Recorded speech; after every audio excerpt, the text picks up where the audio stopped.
salelaka biso ngolu na yo ya Yesu Yesu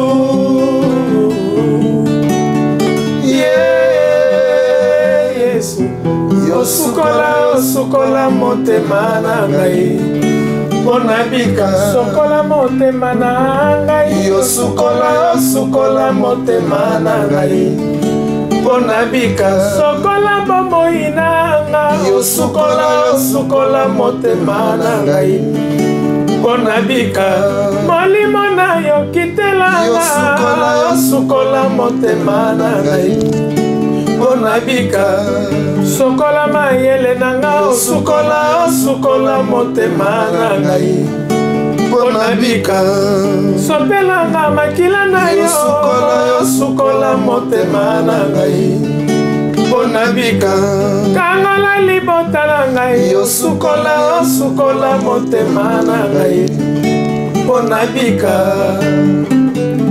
nazwi ekateli nazalaka moninga na yo te Papi Gen tolobe la vie Mister Siatoli nazala moninga na yo te Papi Gen tolobe la vie avec Adi Lodolé c'est beau comme un 2 journées nazala moninga na yo te nazalaka moninga na yo te 4 fois prêtre Washington, grand pays. Papi Gen, tolobe la vie. Papi Gen, tolobe la vie. WS Production, Willy Sionga. WS Production, Willy Sionga.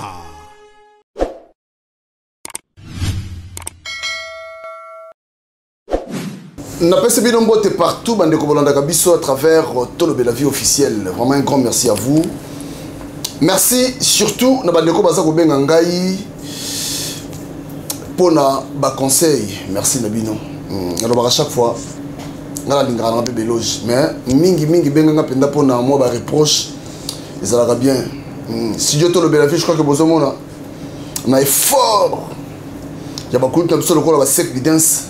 On va faire ma coquille. Donc, on va côté à travers bango tous ma coquille. Il y a aussi ça. Moi, le comment. Mais, n'abi que tu recommandes, peut-être longa. Merci à Washington, l'honorable. 4 fois prêtre Washington. Merci à Eric Chimano qui a fait les authentiques. Puis aussi Agostino Massos, papa social. Merci. Jérimo au Canada. Merci. Parce que mission tout ça, on a des conabiso Lassa. Lando Pembele. Tu as deux fois. Tu as commandé ce tu as bengi et puis tu as commandé. Babi non. Ah si, pas ça à moi. Babi non, Fazonga. Il paye des records de London, merci. Papi le record c'est limité, Formule Asuka, merci. Sans oublier, Miko Nazoloba, Gina Mamale, merci non, Gina Mamale. Gina Mamale, en tout cas, Moutoumoro n'a évité. Frère là, ça bonjour. Bonjour mon frère Papi Gen. Gene. Ouais. Bon, sur papa, ceux qui sont dans la zone, il faut Malobanzambe est gratuit, papi. Malobanzambe est gratuit. Donc, à chaque fois que au lobby le mogo au symbole moi ndamba moke. En fait, toi, na bateau te que oyo luko baye bané yo lobaka. Mais oyo passer message de la part de Dieu. Parce que et l'on monte et on tire la vraie parole. La parole restera toujours la parole. Il y a un mot qui respecte un mot. Tu as un costume. Ma costume, on lui bosse sur la tama. Ok, maintenant concert à Zaïko. Je suis sur la tama poto panze évangile à col. C'est ça en fait les problèmes. Voilà. Notre yambayo Mikolo Tolekawa. Je crois que Batou Basali nga rappelle encore non bengela biso lisusu. Tu prends un elo ni nango sali Batou.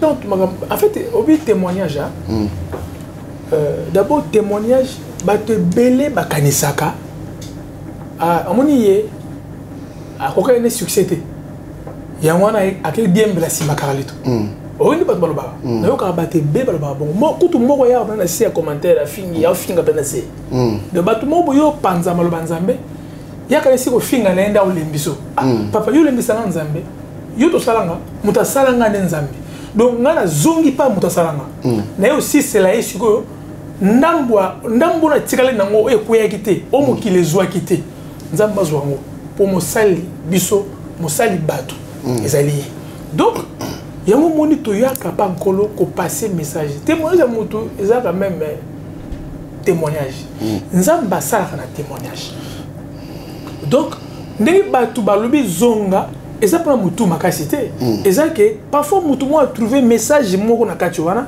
alobi ah est-ce que message ko si c'est la biso noté donc eza pour na kozonga na koluka buzz jamais na koluka so buzz le loté gain foye bango koluka succès na besoin na moté na nzambe to kota na kitunga nga ba ke na nzambe to kota na kitunga yende nzambe muta dirige abato yo kota na kitunga ba bi pilipili oti na kati bitungulu ça ndembi oti le reste c'est Dieu donc quand je parle de Dieu c'est le Saint-Esprit qui te guidera point barre voilà voilà ok na c'est pas tout ça mais la mouké tout prier to bon tozon sama tondo et pas nzambe c'est tout comme ce comme na yo nde mo konzi yo nde mo zali c'est likolo pe na se Dieu tout puissant yo ba était avant toute chose à faire il faut que des prières des supplications de requêtes c'est ne biso to abatu yo ndo tambola en esprit nzambo sala peine ki mayele te mais sala ndé na esprit yango so c'est la batu nyoso bazoya pa na yo base dans l'esprit pour ba kota en esprit saint.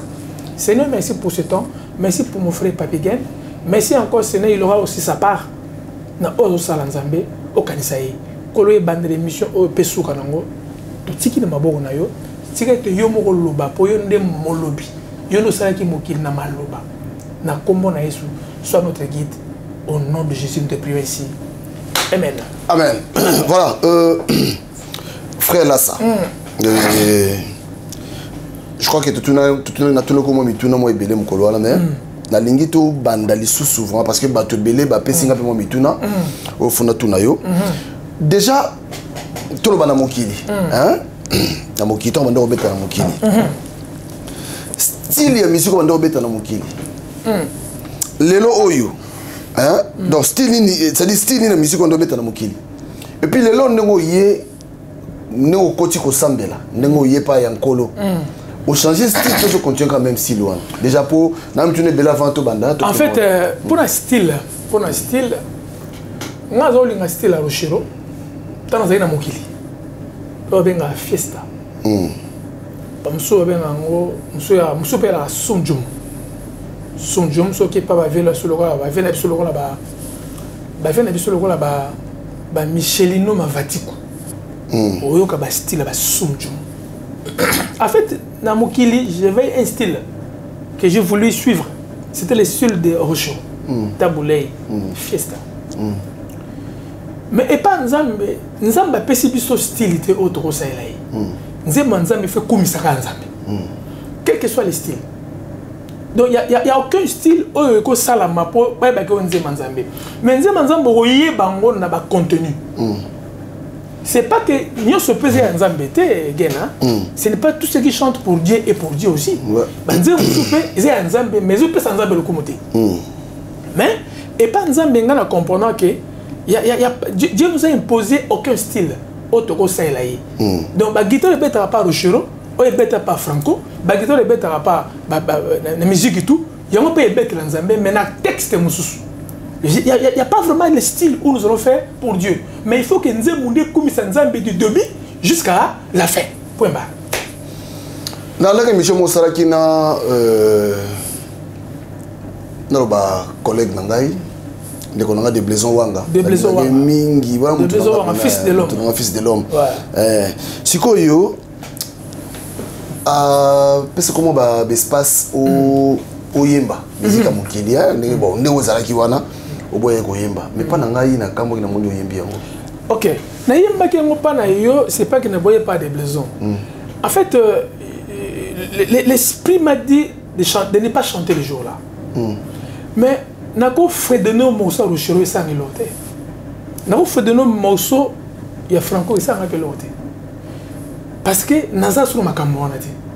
Mais fredonner morceau c'est na outil la musique d'abord. Ko fredonner morceau mokili. Et ça m'a bête. Mais nous avons besoin de début parce que mon esprit ne voulait pas. Mais après de comprendre que je peux fredonner un tout petit morceau.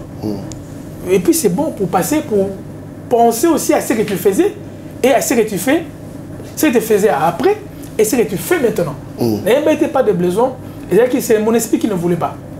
Mais ce n'est pas vraiment mauvais de chanter une chanson qui se dit mondaine. Hein? Mondaine, pardon. Une chanson mondaine. Parce qu'elle m'a bêté.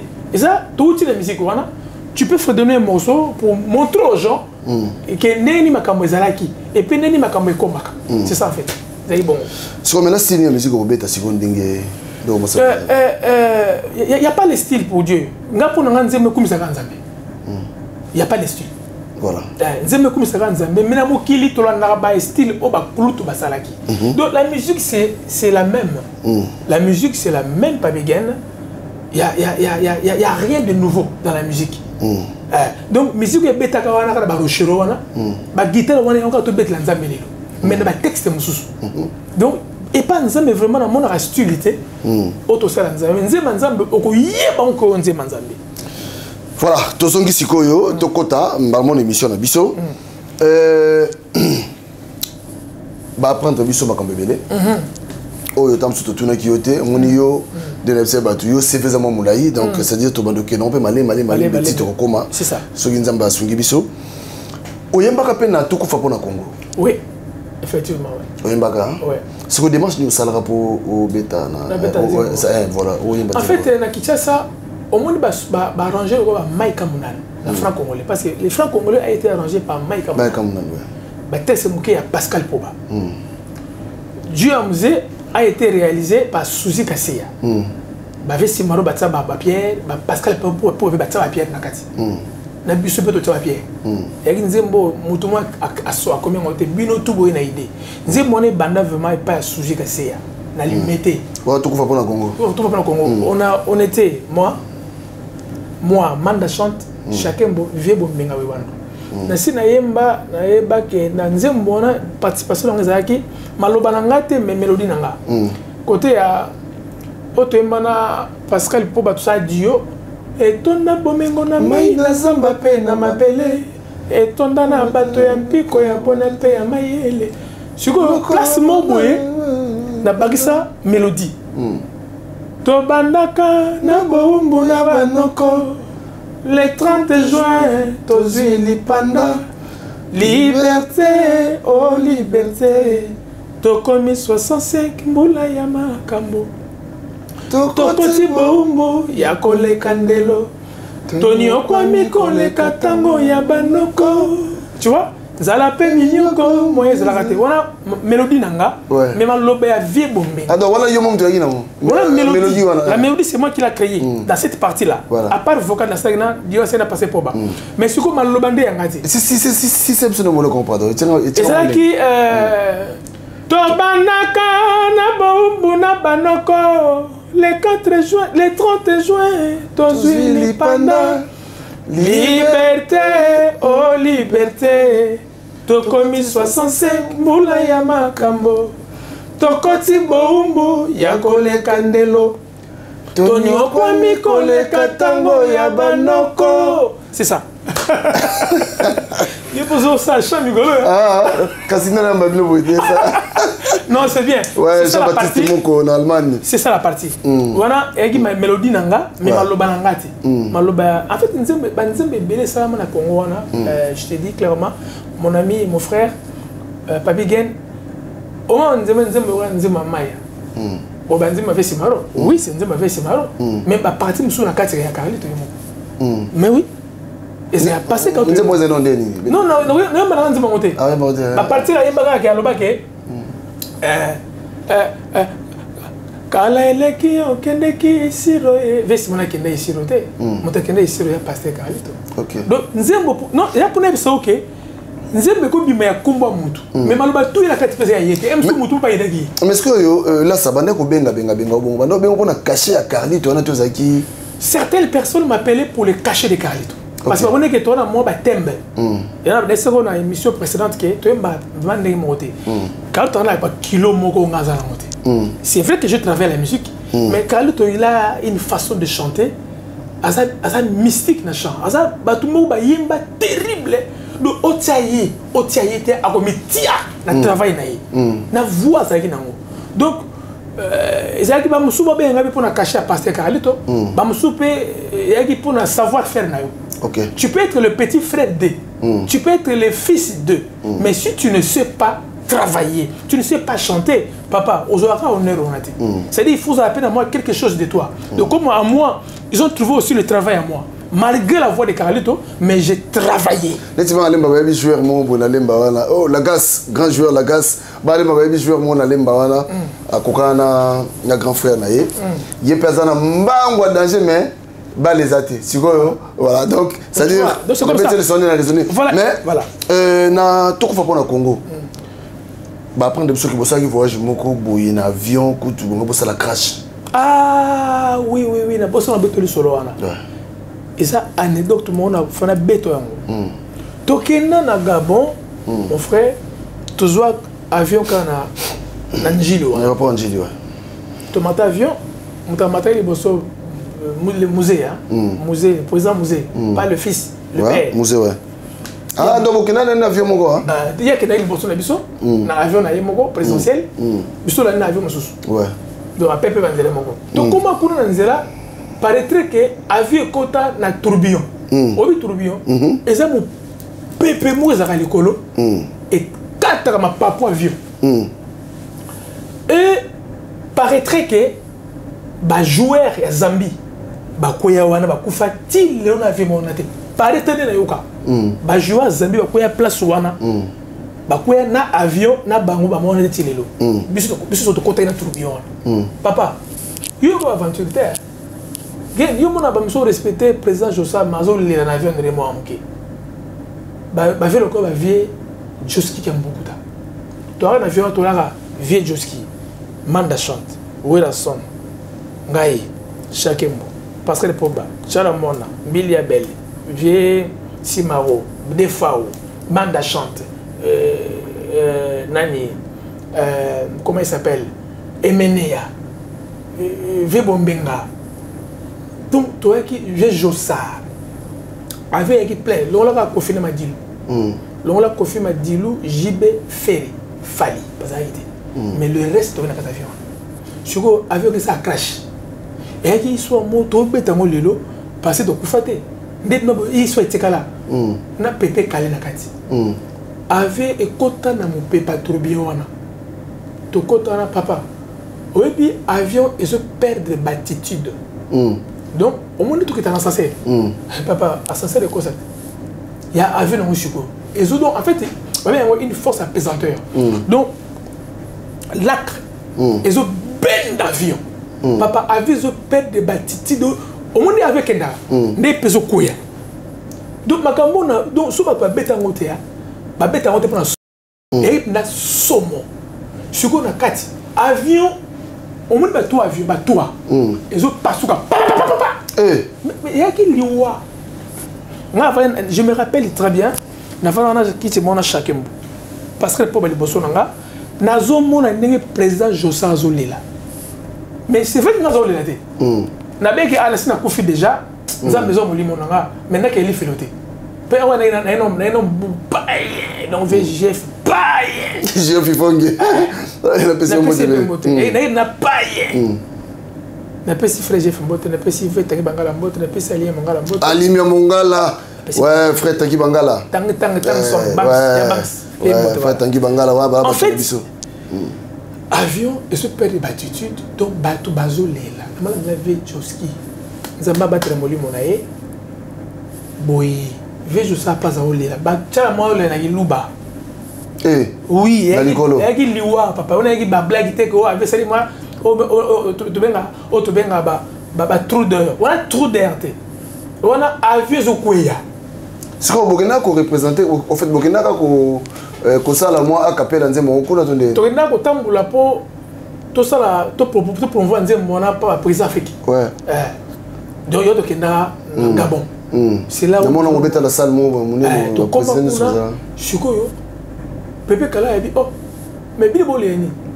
Mais quand on dit que tu pour le Congo, tu pour le Congo, papa. Ah, avion matanga. Et tu es calme, bato ba solo ante po banga bato ba le ndre ba amitié ba mikolo mona ba président o mona ba aspect wana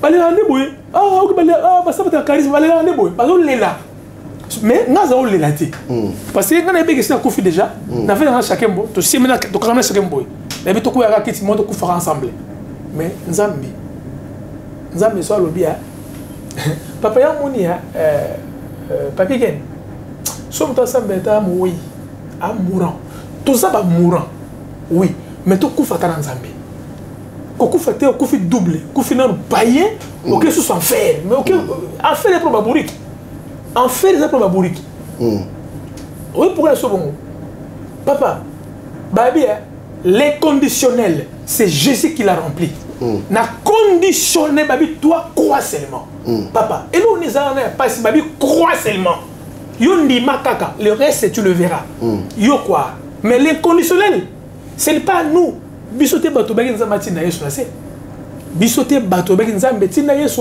pour ma somme nzambe na mawana ye babi car Dieu a tant aimé le monde. Mais quand est-ce que Dieu a aimé le monde? Dieu n'a pas aimé le monde, Dieu a aimé son fils. Dieu n'a pas aimé le monde. Il a aimé son fils à travers le monde. Pourquoi? Parce que il a donné. Car Dieu a tant aimé, il a fait quoi? Il a donné. Papa, il y a un papa, attends un million. Attends zalati neni. Papa, attends mourant. Soit pour faire que soit fait. Là, ça, au travail comme mingi. Pour qui nous bêta na wenge ou bêta na quartier latin parce que tant ba makio na tant au kendegi na ok jazz au komi ok ça miko kini et pourtant na katu maloba et pourtant ok jazz et ok ça miko terre obi fera ko fana 51 ouais jeune et le style la bande de mikolo bébé musique ya bébé musique suko le bébé musique à kilo na bato ka ça ba mikolo ok ba petit c'est ça. C'est voilà. Mais si yo, et c'est que Kofi Olomide a benga yo 2 fois. Parce que yo préparé pour qu'il découna. Parce que Kofi Olomide après a benga yo yemoko 2 fois. C'est vrai a benga 2 fois. Si. Kofi Olomide a kota quartier latin 2 fois. C'est quoi boire après? Première fois, je me rappelle très bien, naimbi ennemi franco-molais. Atinaka joli c'est moi comme on a na pesi mbote ya Jéri Botelo la plume sacrifiée la pesi mbote ala joli c'est la presse écrite comme on a ya Jéri Botelo en tout cas ouais au monde la Jéri Botelo ba benga papi gen et moi papi gen je viens à contacter na linga film na tellement trop à qui joli c'est la presse écrite je souligne ça bien yé muto avec nandako wana uti poto na zaiko na ndako na mama botanga to va to sona mama botanga ya Jéri pe à côté na ndako tant à côté na ndako abinanga là ça ko faire lukayo donc laissez moi vélo laissez-moi vieux moi $200 bisulu nga petona e wana so ba samba ke ko fi fa beta Bercy ba samba ke sala académie pour ça à recruter ya Jéri à côté na ndako abina mincho photo ki pa ko fina pourquoi si ko mère na ngai aki pembe na bi oh papa yo au côté na ndako po mais moi na pas confier oh est-ce que Kofi ne mutoza na clé à bonheur na bato au moins phrase wana limisanga est-ce que Kofi ne mutoza na clé à bonheur et place à ali azana ma bezabi phrase wana limisanga c'est vrai mais na soir na kimi mère na zuya Jéri na qui pas copine na mo ari ton magasin to zo na ye na ya Jéri ok pas Kofi tout le matin na mon fléri na kitambo na mon fléri na makolwa toujours matin to ke pas Kofi le vidéo to comme na carte spé boy donc pas Kofi na ya mwana et c'est bon tout zonga pour point nga bi non le maloba mama betenga wana maloba ne zonga na moto abi est-ce qu'il y a Kofi moto na clair bonheur bato obi bio so bato ba bi kaka na ba simple phrase na habité pas Kofi en faire dit que na ba simple phrase mso que de ça ka mo moto ma pas vexio. Tu vois, c'est ça en fait. Nazonga. On a première fois. Et Simbate. Deuxième fois, avec Beta Zénith. Bazar de Beta Vitré. Je me rappelle très bien. Il y avait un petit frère de pasteur Hippolyte. Le pasteur Hippolyte, son petit frère, c'était Roger Kayembe. de passer pour KMB, les qui n'est rouge KMB. Le roi Bango, Serre Nanga, je m'excuse, on a à l'époque Serre Nanga, Adel Mboui. Adel Mboui, on a fait bien Zembo. Soit Adel Mboui, avec ce petite sœur, je ne sais pas si petite sœur ou bien, Azan de qu'on a passé pour le rouge KMB. Bon, Kofi Soazo, on a bien passé politique. Après, le problème était que il y a Roger Kayemba Izwanga, il y a Kofi Soazo. Ah, toke penza, tokomi na Dakar na ye, tokuta mbouteille. Au moins, bleu salanga et non kina, donc na travail pour na kende kuna mais nzamba linkati. Tokomi na mbouteille nga ah mais vie. Pour ni kacha faut que n'est pas vieux, na mona ba calme boy. Les bosso vana ya na ke pas vieux, mais la betinga ke et c'est Kofi tana clair bonheur na bato. Mon les misanga. Sur yo zonga to ke n'est pas vieux. Embouteillage, et bien si ma vie kitanga.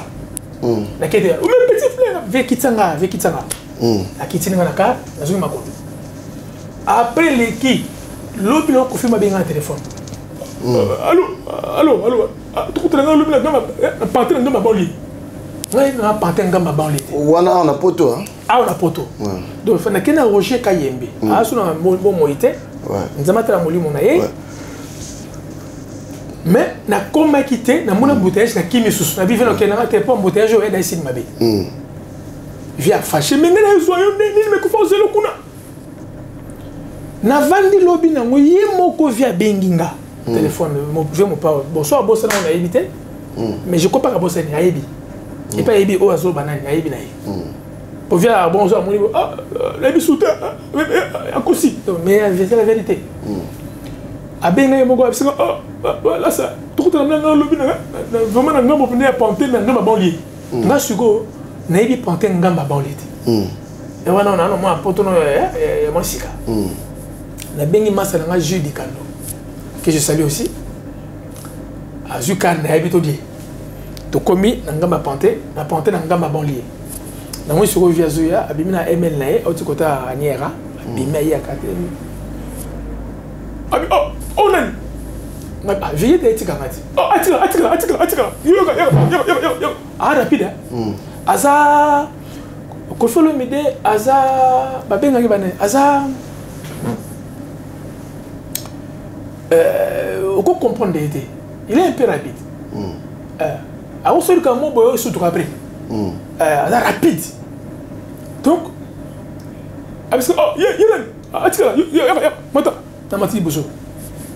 Abi obi qui na tout na fali pour na mouvement fali na nimi on avait sur le vieux oh fali na nimi quoi fali na nimi comme singa OK azuka CD basala ki on basala ki album ya ba kokoko wana hein so kokoko ouais c'est un album on c'était comme non c'était frappé je crois c'était kokoko ouais te quoi zaki chanson moi il fallait que c'est album moi voilà album moi il faut c'est pas album moi attentat ça en Afrique du Sud non yebango oh ça nzembo ya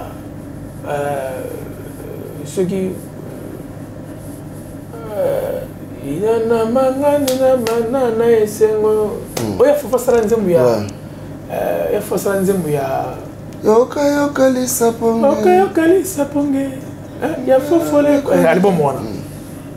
Ya poli et apesinga album wana. Abinanga album moi qui ai travaillé biso ke Bénin. En fait, soyez les bienvenus dans le quartier latin, abimisi bokambon.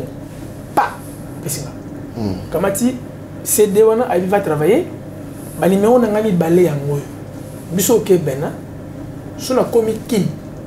Na tel jour au benga voiture na yo eza paya Jérôme Mutingia mongo na yo eza paya Bob Maswa c'est ça que Kofi m'a dit abi voiture na yo eza pas Jérôme Mutingia mongo na yo eza pas Bob Maswa donc yo avoya mona batona au kitikin soyez les bienvenus à quartier latin ba kipe Bénin ba komikin na yo ba komikin na bengi numéro wana na zo petit moko na téléphone na bi pesa nga président Kofi Olomide oh yo nani ngabi suko nga pesa ko mona ngati parce qu'à l'époque président Jossa a côté prison na faire la nono wana Si on a mon que dans ba là ça et on pense à sango, je na poser on que là ça na absence na que na si na habiter personne na vie. O yo na ninga papa appelle la pototé personne na vie. O so bi comment te na personne na bi ko personne na payer pe na personne ko mon ngati. Na personne pe ko mon ngati après ça be profiter na compte PPT ti lelo. Donc deux fongo yangwana. OK. Maintenant il solo ya wenge parce que au travail pour là que wenge voilà. c'est la terre. Ce que pas wera et simbarate pour ni pas jibe simbarate pour. En fait et pas wera simbarate paraîtrait. Ngai wera ki mutunanga na roba ngo lelo te parce que et comme gazo bien mais la sima wera non parce que ma grand frère mogo azana ba relation particulière na batu particulière quoi tu vois on a une relation particulière c'est-à-dire que ngani makili kutanaki donc tokena ba gabona auto ko en avion gabo tokena wana au lieu de vendre dans hôtel au bateau à vendre qui ba place ko réalité na chambre siko wera comme stratège à lobby à suzu ka c'est tanga le tole mona petit dans la sa hôtel mo quartier ba tsebi so na hôtel mo ropochombo si c'est rochombo izana gabongo comme on ba comme ba ropochombo wana batagamba ba ibi comme na zuru ba et siko et ba série oyo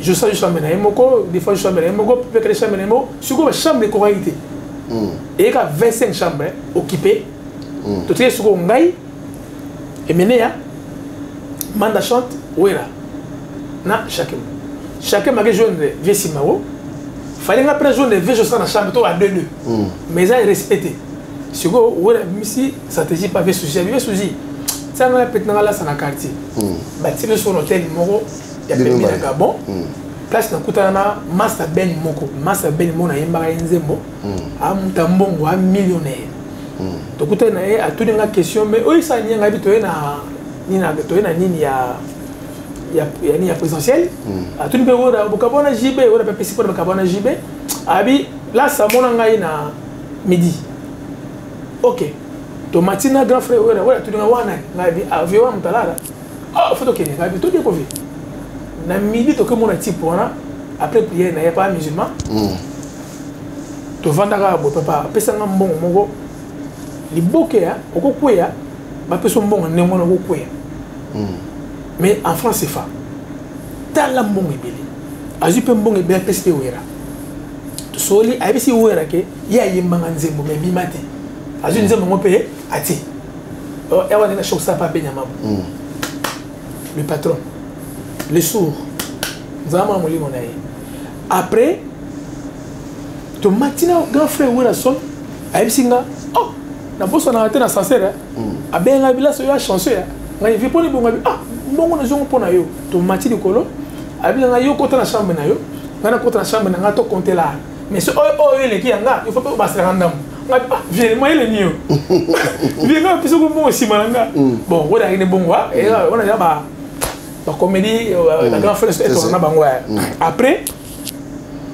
dès la joie relation on a pas sona to kepekin on a tout dans la question là sa musique est ici non répondre pe ngabi fait musique est ici musique explosive c'est à ici to soli on a wera na cette chantalité na cette écoute ma chantalité tant tous on so qui to que tourne na Gabona assomi moi quelque était na pour Gabon en France là moi quelque était na après aller na moi soit tenir wala to nzemba chantal ça ma chantal ata nzemba bata ba tenir wasiko voilà donc to ibana wana sikoyo et comment il s'est mo fona ko tanga maison mais il y a en coulisses et betara penda ezala na makelité et na en coulisses même comment boye ou la paix à Robert Bercy ou la paix à Robert Bercy et c'est sûr que Adolphe Dominguez que je salue a même ngana c'était pas un bout de panaï a singa mais là c'est au côté parce que faire ça au côté parce que faire azawana j'ai pas compris cette phrase dans le pelote pour la voix tu sais pas je sais pas n'avait pas été prendre le bon abi au côté wengete pour faire azawana si le on a compris intéressant Adolphe que je salue la bandé deux fois na zonga na parler Siko Mukomoko, en plein concert, il y a Zaiko la Mimi Lumbe na Milouzi. Na mon Eric Lucas que je salue. Moi ba makamba juste hein. Eric Lucas écoute ngala na concert abi. Siko na wera, ala besoin na yo. Na bi c'est tard. Donc il poto na Zaiko. Wana sono to longwa na Zaiko na zongi liben. Patila lukinga zongo su Zaiko. Et so Eric Lucas yé. To ke wenge. Na c'est tard. Abi so ndimi to ke na bi c'est tard. Na Tenzembo, na Beta Zénith, na Zaiko. Donc, le comité. On n'a pas ya, mais on met. Bon, et pas JB Piana, que je salue. J'aime bien JB Piana. Daniel Minki. JB Piana, c'est quelqu'un qui a le franc parler. JB aussi l'album na Punda. On a aussi l'influence dans la grande armée. Tu croisais Naïwana. Je suis ingénieur élevé Marignac. Ouais, mixa, oh, ça, na JB. Je suis tant que si on se retrouve na JB, avec JB que non, c'est le frère Carlito. Oh, il y a Carlito, le Carlito. Ah, Azanayo, ah oui, membre de la continent grande armée. Na moni le président Jimokolo, JB toujours. Na moni Azawana. Je suis JB ba bateau, ba bomba. Ba sentiment na bangote ba loba ngo boy tozara na chez on a amina nga Jasco na bossa na te jiba bando kumisanga devant Jasco en fait ko kumisanga ya ko flatter nga te ya azo reconnaître ba talent na yo c'est quelqu'un qui se ayi ko reconnaître ba talent ba donc asa pepende mona papa wemba ngamu ko bu ku kula mona nga ayi na Zaiko to emimi ya mo. Ah bien, improviser. Qui va commencer? Choule Abandi. Ah bien, toi, tu n'as pas les chanter de ton père. Je suis désolé. Les suivants, qui sont les Mazui. Ah bien, petit poisson deviendra grand. Les suivants, nga. Na ibi suko mi en mode bête ngoye ba sila ba ya la fiesta. Na bête lo rusha na kachwa. Bête lo. Na emba bon ba beta ngana kan kakunga ba kekanga.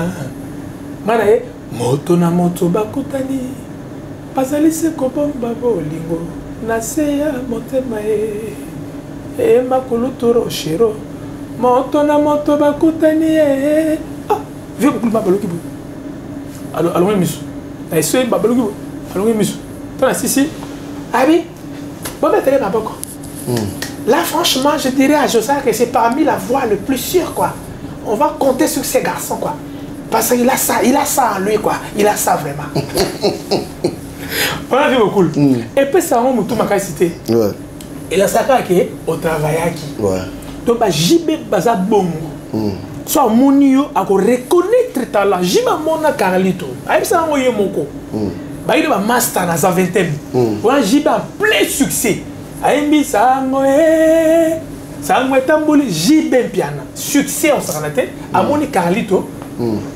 Bah Bible j'ai pas bien na qui m'a pensa mbangu na mon avis et bah mi ça soit dit oh piano et so pas bien et so pas encore vieux moyen bien on s'en a tête akina pas Carlito lo ba JB en tout cas bravo hein aibi ko obi baté belé ba ko reconnaître ba talent ba tout mais JB vraiment il faut reconnaître alors na mon lien on a tout ça ngana yé fait tout bien sur bas du match fait na kota penda bas de match on va faire yemba mais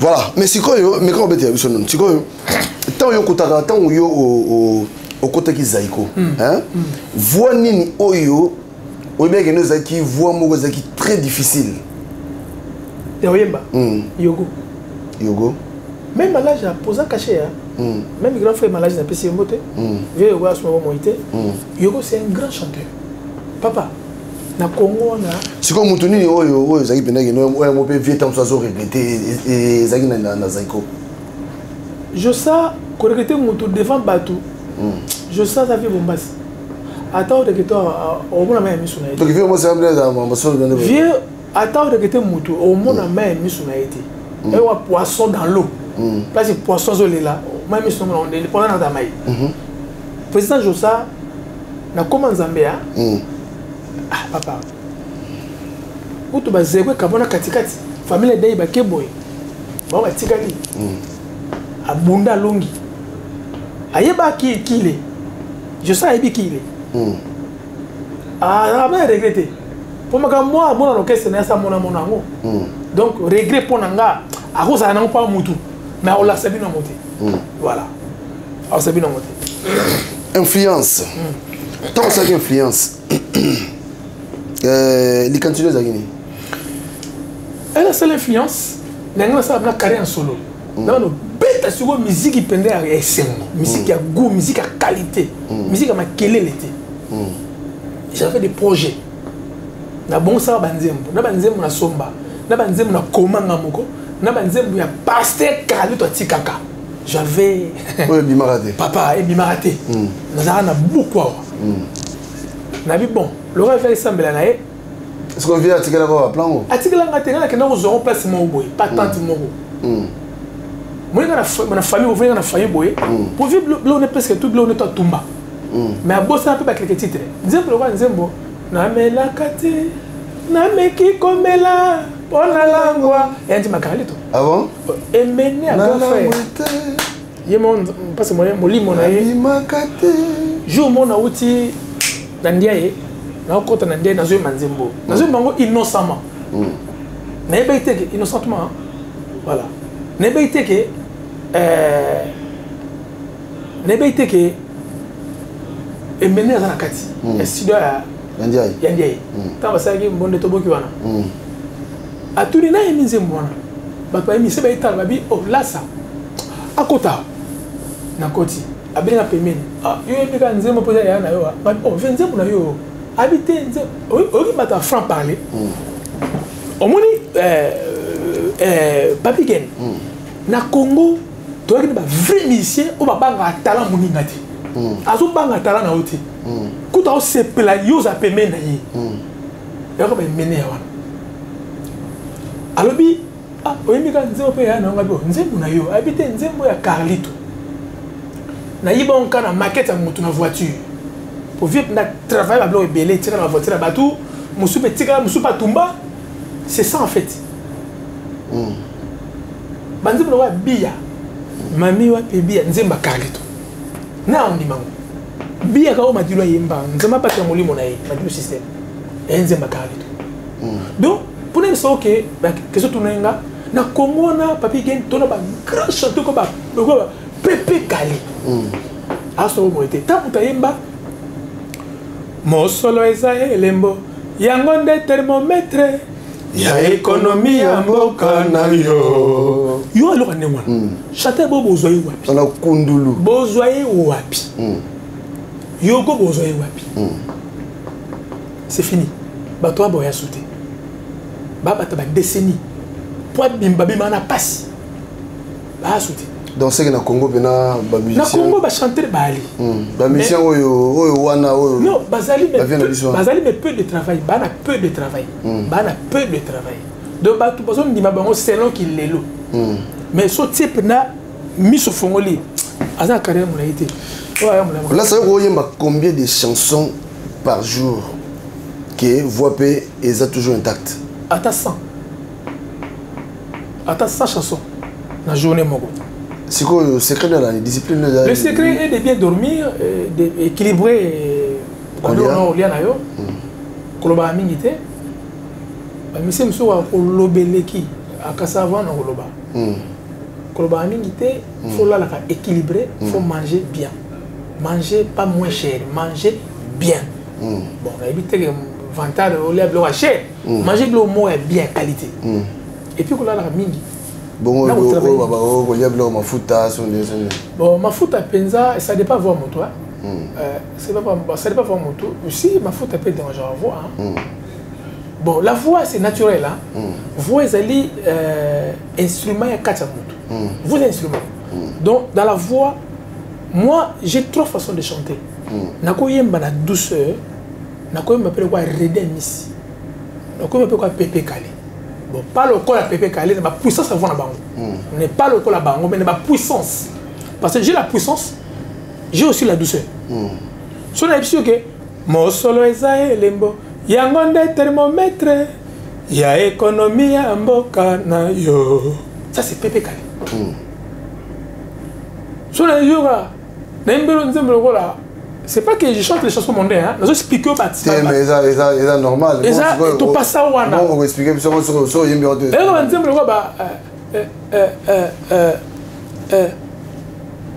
Tongo etani na yako la mukamama na koyoka na radio c'est sango. Ça c'est Rochero. Ça c'est les styles que moi je mets dans la musique. Nayoki a solo kombo nzale kasi na komituna soki mpe ya solo mato eyoki oki nakomi zobao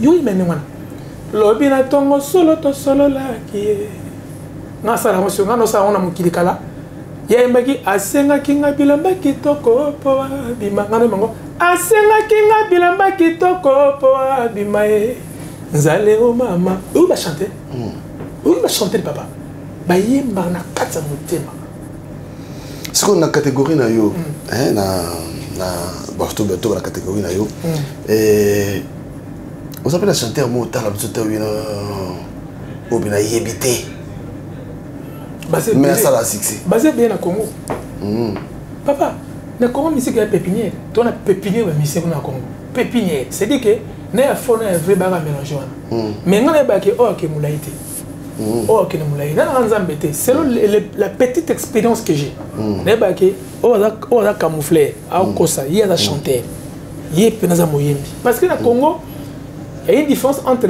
il y a peu d'artistes mais beaucoup de musiciens il y a peu d'artistes mais il y a beaucoup de musiciens moi na bon na biso ba artiste ba moké mais ba musicien ba lité c'est ça. Frère, là, ça joue nos guitares. Maintenant, tu lobby. Non, tu ressens l'improvisation Moko. Après, on a deux improvisations. Beta Moko Kati, au Beti Moussousou, au Kati. Après, tu sali Nazu et Kati. Tokota na solo de la kaya nzambe.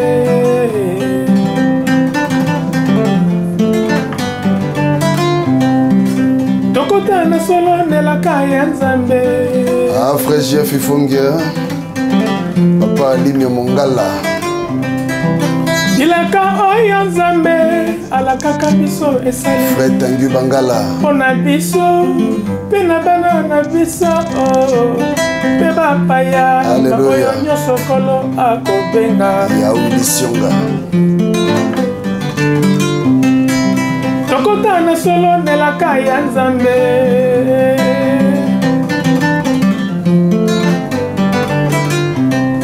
Na mokolo ya suka na kotondisa moto nyonso na molimo. Bana na bino ya mibali na baoyo ya basi bakokoma basakolie. Bilenge na bino bakobana komona makambo lokola na ndoto. Nzembo esa basaki bien sawa. Esa la mawa. Et obima. Physiothérapie. Na thérapie, esa na thérapie. Et bima bientôt. Faut ça va plan mais on vend de trop. Non ça moko te. Plan. Non ça moko parce que tout ça sur album il m'a 10 chansons te. Siko tout ça périodiquement au tie moko, aux éléments 4 mois tu sur moko, moi 3 mois tu sur moko. Na comme de on a ça il y a 4e chanson là. Donc il m'a so malé.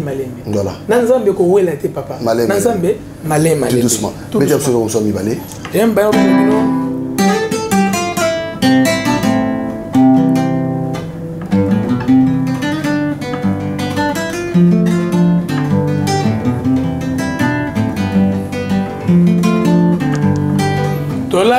Tola mokabongo to banzaka to samela nzembo eza na YouTube déjà kombo na Yesu bien aimé abonnez-vous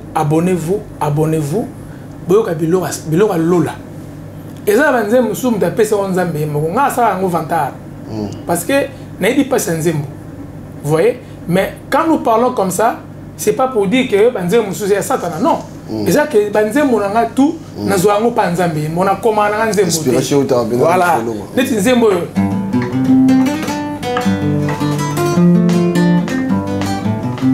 yango wana nzamba netoli ye apesi ye kombo koleka bakombo mosusu nyonso ye yango biso toyekama wete na kombo na Yesu mabolongo nyonso magumbama yango na likolo mpe yango na mokili mpe yango na se na mokili tolala tolamuka bongo tobanzaka ye tosambela ye tolala tolamuka tobanzaka ye sambela ye ekimelo na biso Yesu masiya ye lobiko ya solo eza kaka na Yesu kombo mosusu te epesamela biso na se omona Yesu komona nguya aza na bokonze tikuna na se ya mabele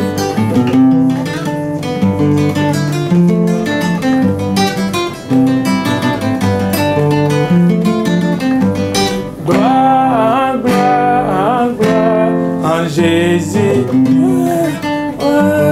Gloire à Jésus, honneur, puissance, richesse, c'est Jésus. Non, la soeur Robert guitare. Guitare, franchement parlant, n'est pas guitare ngamo. Yomoko. Ngamo n'est pas guitare. En fait, on a colimi pas passer Carlito. C'est comme mon père. Bah tu nous sois baraté, sur mon père, bah qu'on fait moi avant. Bah tika biso, bah à 18 ans. On a continué ma classe dans la père na yeko Carlito. Sur autant on est na TV, on comme ça père na yo, mutu mo satana ya ndoki, aïcha commentaire o adiem blasima ya na mais oza ndoki bi oza mutu normal. Oh mais ça normal faut dire blasima ya na yo. Oza ndoki bi oza normal. C'est-à-dire que quand on a père nanga, a continué ma classe. Na passé mo be na ye. So na yeko makamuna yo finga na se. Mais na adiem blasima passer Carlito te. Non mais bon mais de toute façon azan de gona hein. Justement mais mukilo il s'appelle pas par force. Donc ndeko ko le bela été au finga yo de la sima Carlito ba to ba au ça ba commentaire ba ndoki. Ah bon ba comme on est beau c'est un sorcier. C'est vraiment un sorcier. Donc mutuna fo nzama délivrer. Biso to ça évangile en Zambie, toujours prêcher pour la Zambie. Bon besoin de c'est pour ba commentaire au ba de la sima Carlito mais papa un grand frère. Ah bon, Carlito. Si vous avez une question, yo to imoko na komo na yo. Yo zo komana elili zo batama papa ba chrétien na comme commentaire na kombo nanga. So na mécontent na commis commentaire. Bi comment si ma ordinateur o batama. O changer comme tu 2EF. 2 points on a fini à moto. Et ça pas chrétien. Et ça pas chrétien ba hypocrite. Moi je suis pas chrétien. Yo. Non na chrétien. Non na chrétien. Écoute, étonné, n'a chrétienté, n'a un enfant de Dieu. En référence avec Jean 1,12. Tous ceux qui ont cru, à tous ceux qui l'ont reçu, il les a donné quoi? Le pouvoir de devenir qui? Enfants de Dieu, mais lequel sont nés ni de la volonté humaine, de la volonté de Dieu. Aujourd'hui, moi j'ai 8 ans. J'ai 8 ans. Nayami Nzambe en 2014. Tu comprends, 2022. Donc, quand la Bible dit, Papi, quel est le fondation dans la Bible dit que si quelqu'un est en Christ, la Bible n'a pas dit que si un chrétien est en Christ, si quelqu'un, c'est-à-dire qu'il est devenu. Mais comment devenir enfant de Dieu? Comment devenir enfant de Dieu? Il y a des critères, non? Pour devenir enfant de Dieu, tu dois croire et recevoir Jésus-Christ comme qui? Seigneur et Sauveur. Seigneur et Sauveur. Dans l'émission précédente, on a donné âme formatée. L'âme formatée, c'est l'âme qui est l'ongoli va souvenir à ma baie. L'âme formatée, c'est l'âme qui est nettoyée des mauvais souvenirs, des impudicités, comme la ma baie, comme finga batu, kotonga, makamba kisi. Là, moi, ce qui reconnaître Nzambe comme formaté, n'est comme si quelqu'un est en Christ, il est devenu une nouvelle créature.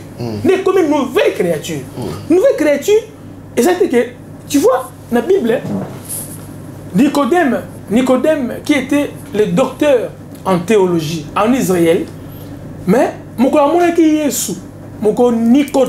Jésus, il était ébahi, étonné, stupéfait. Il a dit oui, moi je prêche la parole, mais la façon dont cette personne y prêche, non, j'arrive même pas à ses genoux. À son genou. Il a dit à la coulisse. Il a dit, Yesu ici na yo peut-être tata monene ya yo docteur en Israël. Il faut naître de nouveau. Abi ça ni na kota ni maman na ngara botama abi non. Il faut nous régénérer yo. Il faut que Dieu te régénère. Donc souvent que muto a comme muto sika. Mais parce que amener longwe, amener comme formaté. Amener zongi vierge. Ça veut dire quoi? Na disque dur, tout ça va banzer moto. Na peu exemple un disque dur. Na disque dur, tout ça va banzer mon nyonso, tout ça va photo, tout ça va banzer mbo, tout ça va autour du disque dur. Mais mukolo suko yo, olingi okomi ça vient il faut formater. Mais ça quoi âme. Âme na biso ça ba mauvais souvenir. Âme ça ma kamabé et là ba lo botami. Et là, tu vas comme ce qu'on a formaté âme, comme formaté, non comme une nouvelle créature. On ne peut pas devenir une nouvelle créature si ton âme n'est pas formatée. C'est vrai que l'esprit que Dieu a soufflé à nous, nous avons soufflé sur la narine, a soufflé sur la narine, l'esprit de Dieu est à nous. En réalité, à l'homme, c'est l'esprit, oui. Mais papa, âme est importante. Parce que hier, sur la Bible, à quoi sert à un homme de tout gagner? Tu as gagné le monde, mais tu as perdu ton âme. Parce que l'âme représente Dieu à l'homme. C'est ça. Il y a un moment, dans un baquet, guitare, guitare, guitare, c'est parce que quand tu as dit guitare, nanda ko muto beta ngope azate aouti on a quitté azan colérique. Non, c'est quelqu'un qui est très doux. Très très doux. Pour moi, on n'a pas ça fâché parce c'est gaga. Alors bah amingité. C'est pas quelqu'un qui est colérique.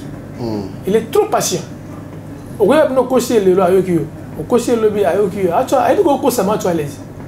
Au cocher sur le bi ayokio. Au cocher. C'est toi ya oga côté basai quoi na. En fait, il fait ngana peta musique, tu pour faire avec musique. Oh keneka banzela. Musique ya mabe. Avec musique ya bien. Mais toi ya oga que yo côté de la basai. À ses plaisirs, on a qui maï. Ah on donne go soler bien militaire. Non qui maï pour ne pas faire ça musique. Mais c'est le seul, c'est la seule personne azo ya manga na ki paye nanga. Azo ya manga to beti ba guitare na nzembo nzambe. Tu vois, mon souvenir n'a pas passé au Canada. J'étais païen, mais il m'appelait pour travailler, mais la musique, oh, il y a comment il y a ça. Jamais tu travailles dans mon kili, jamais. Banzemo toujours en Zambie. Ce que vous appelez l'idée un jour ça venir au mobile balé. Si Dieu veut, hein. Si Dieu veut. Moi mais seulement bimi moi mon tout monde bimi pour battre la le kuta te mais muta sola là. So nzamba sepeli. Yé passer car le tout mutu pas na bon pas boy na ya. Ah. Ya linga makambo za bina na temps et puis nzamba loba. Alors so yaki bon otenda ya mana ba débat ba. Landu Pembele. Mon frère. Autrement dit Lassa Pembele Antoine. Voilà. C'est comme mission de Open Zanini, c'est-à-dire vision dans les années dans Makambo Nzambe. Ngam komo pour notre temps na balabala. Na mona prophète mona ibi. Je ne croyais pas moi je ne croyais pas au prophète na quoi na bango ta mukende. Bon, je crois au prophète de la Bible. Mais biso ko na ndima bango te. Mais moko abetangelo mo le sakoli. Na ndima bango te me wana ki vrai.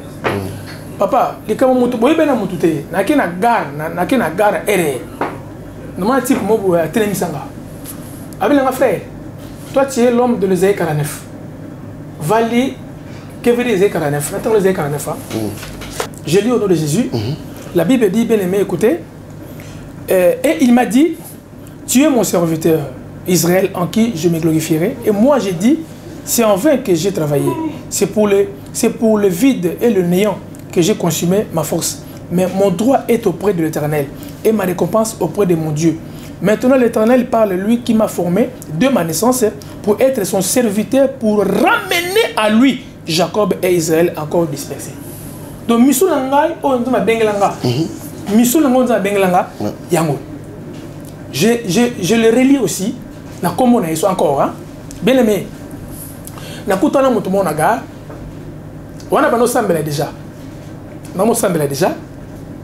Na ebine nzama zwenga. Mais en fait ayaki de quoi accomplir makambo nga faina sala. Abila ngai que monsieur je ne connais pas ton nom, mais Dieu me dit que tu es l'homme de l'Ésaïe 49, chapitre 49, verset 3. Et il m'a dit, tu es mon serviteur. Nous sommes un serviteur. Papa, ceux qui m'appellent les Araka, nous avons dit, mais Nandima appelle Nangamoko. Nandima appelle Nangamoko. Moi, je n'ai pas été appelé les Arandéni. Nous avons le Barandéni. Mais tout le monde, tout le monde, Job 33-14. Ça, c'est le verset que moi, je ne connais pas. Dieu m'a donné ça en dormant. Job 33-14. Tout le temps. Job 33-14.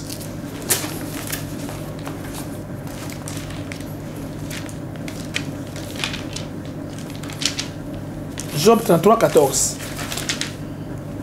J'ai lu au nom de Jésus. Donc en fait, version dans un langue bien aimé dans le Seigneur, parce que tu es belé basolo baké, nous avons le balang ni. Baté belé basolo baké, nous avons bien abilon ni. Aloban ni. Mais bien aimé yoka, bien aimé yoka na kombo na Yesu. Je lis Job 33-14. N'attends tout le temps. N'attends pas autant parce que attends émission sur le baké ango. Ah, appelle frère le papa, bien frère le baron, tout le la vie. Ah, toujours le blessure vie. Dans le verset au Job 33-14, nous avons que Dieu parle cependant tantôt d'une manière, tantôt d'une autre. Et l'on n'y prend point garde. Et il parle par des songes, par des visions nocturnes, quand les hommes sont livrés à un profond sommeil. Quand ils sont endormis sur leur couche, alors il leur donne des avertissements. Et met les sots à ses instructions, afin de détourner l'homme du mal et de le préserver de l'orgueil. Papa, nous avons un moment opportun à ce moment. Parler n'importe comment, n'importe quand. Papa, on va aujourd'hui, on va tirer au chest. Et là, tu m'es souvent fatigué, on a pris 15 minutes. On a les profond. La Bible dit clairement, il parle par des songes. Donc pour écouter la voix de Dieu, ce n'est pas que tu l'écouteras comme ça de vive voix. Tu l'écouteras en dormant parfois. Mais il faut savoir ça c'est quelle voix. Parce que il faut attentionner. Il parle par des songes, par des visions nocturnes aussi. Quand les hommes sont livrés à un profond sommeil. Au moins, quand les hommes sont livrés à un profond sommeil. Donc, quand les hommes sont livrés à un profond sommeil, quand ils se sont endormis sur leur couche, alors il leur donne des avertissements.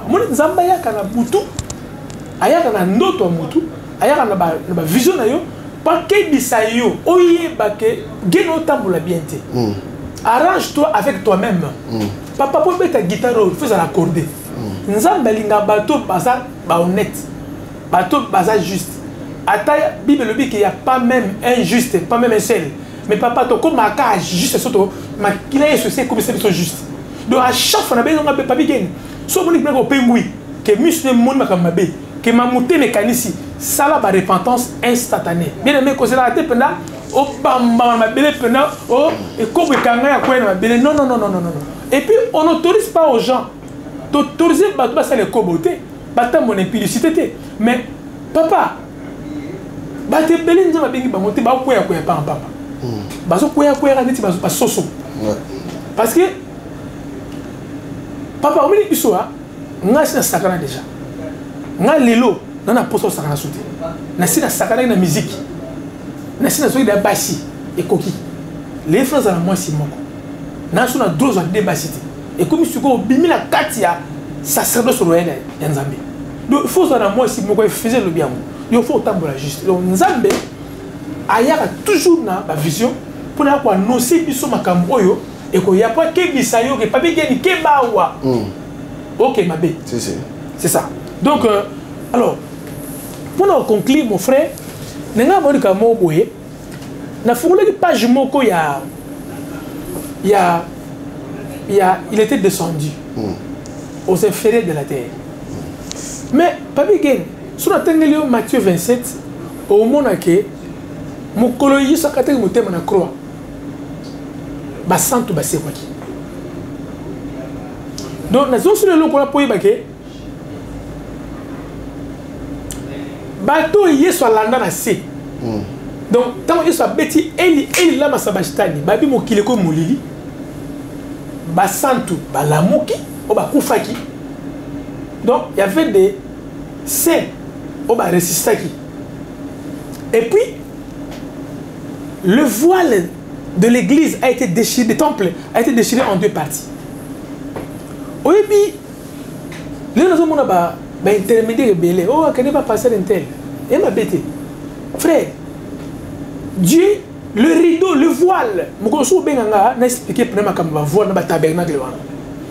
Voile est pas sous la katika tuana. Et c'est là qu'il a ouvert le ciel à quiconque qui croira au nom de son fils. Dans nous sommes formulés de ma pata. Donc le voile signifie quoi? Donc ce qui est Judée, au monde temple au Salomon a Tongila Nzambé. C'était dans les voiles étaient là-bas, c'est le voile qui était déchiré. Parce que toi qui n'as pas vu lieu saint et lieu très saint. Mais tant qu'il y a ce grand prêtre qui a lieu très très saint. Donc le dossier a besoin de même été bangombe tout kata kingo to passer par qui que ce soit. Les lois ils sont font les biso chemin. Papa koku fanaye kobota manaye miracle. Kokolo naye miracle. Côté naye miracle. Koku fanaye ba passer kui mokili moye bungi. Ba se ki bala muki kuna. Akeso ba ku financer. Donc makama yesu tout ça miracle. Donc ngana fungelo ko na pour ça batuke. Pourquoi yesu kitaki azoba captif? Parce que Mukola Kata Mutema na croix, Basantu c'est quoi qui bango moko. Mais il y avait un endroit où le gens, où lui-même Dieu n'était pas Seigneur. Mais ce que le gars il y a Pessi Makila, il y a Pessi Makila. Donc on trouve la rançon à Pessi Makila, mais ni Satan a kainga batunaï. Parce que Christ a mis le contrat à zéro. Pessi qui Makila, donc a ce contrat à zéro. Na batu bas koufa qui na yé, c'est quoi? Na bato baki na kokangama ba captif phrase zo bango pour se compter à zéro. Donc il on a fond la bato baike lelo a toujours quand on a trône ya Nzambe pour makila Yesu. Il y avait déjà un sang qui a fait un travail. Donc makila na mutu et ça que et nettoyer ba âme na biso. Makila Yesu ça que to quand on a lié sang direct na lié sang direct. C'est pour ça la Bible dit que il a ouvert le ciel pour quiconque qui croit son nom. Voilà. Voilà, toi aussi ça n'a vu ça, na Zue Kateli, Jean-Baptiste Moko, en Allemagne, la colonne. Oh, molimo na yo, kolo, zalananga, angengisa Angela na ngai, tango iso. Solo atambwisa bomoi na ngai sala tango iso papi kene amona loboko na yo na bomoi na ye ya Yesu Yesu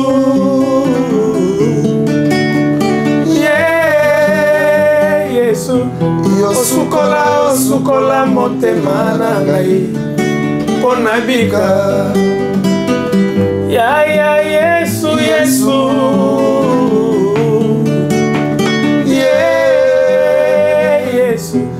osukola motema na ngai Ponabika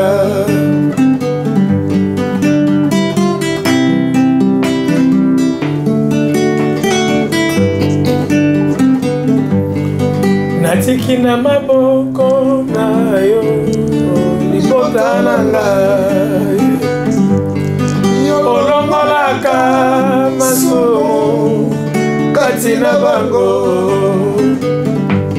yokangola bandeko na ngai solo na misala mabe yosalelaka miso ngolu na yo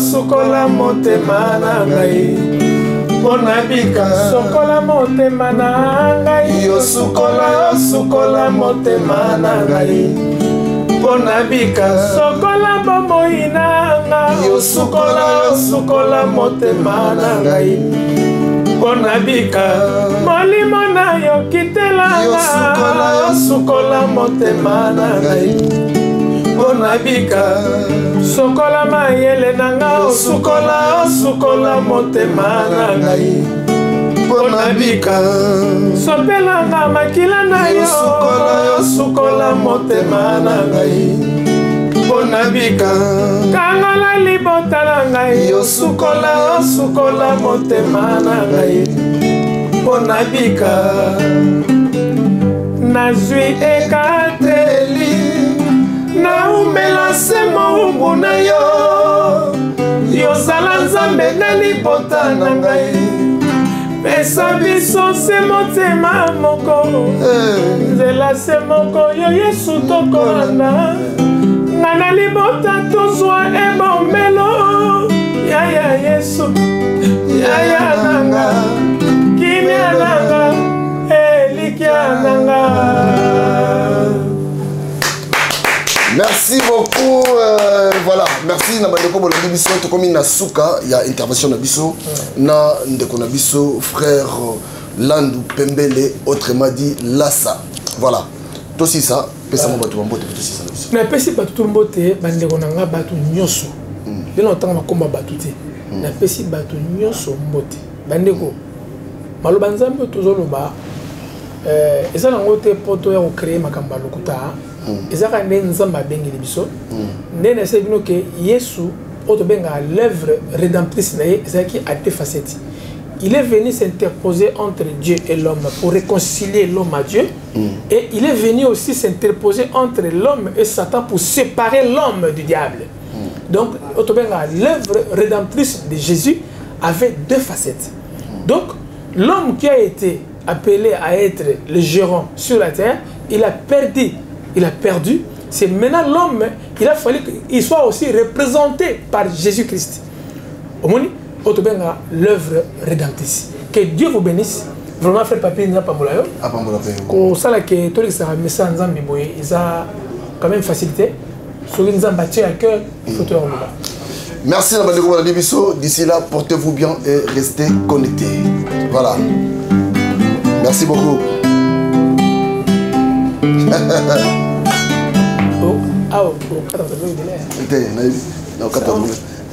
Non, mais c'est bon. Non, mais c'est bien.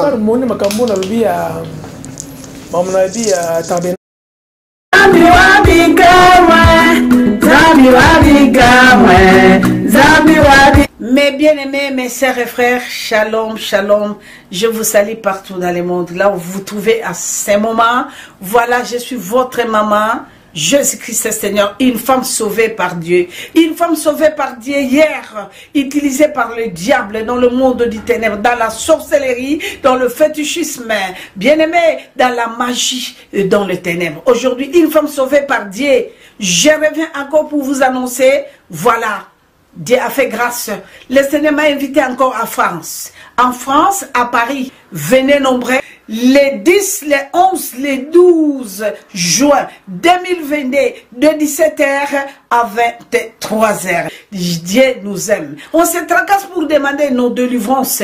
Nous réclamons la délivrance nuit et jour. Voilà, Dieu nous a abandonnés 20 ans, je prie. J'ai croisé Dieu, rien ne va. Moi, je suis bien-aimé témoin au couleur. Une femme que le diable a utilisée dans la sorcellerie, venez. Venez expérimenter. Meilleure délivrance, c'est quoi? Mais venez, je vais vous montrer. Pendant 19 ans, qui est celle-là que j'ai touchée? Qui est celle-là que je ne touchais pas? Dieu m'a sauvé aujourd'hui, il y a 28 ans que je parle. Son amour, sa miséricorde.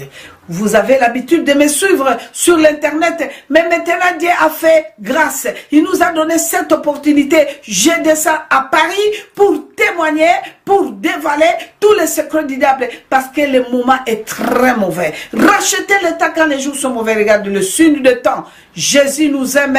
Venez nombreux, venez nombreux. Boya et belé na katina salle. Mais bien aimé, il y a Saint-Denis en France. Notre référence, gare du Saint-Denis. Merci, vous êtes là. Je pense que vous allez jamais regretter. Venez, Jésus nous aime. Merci.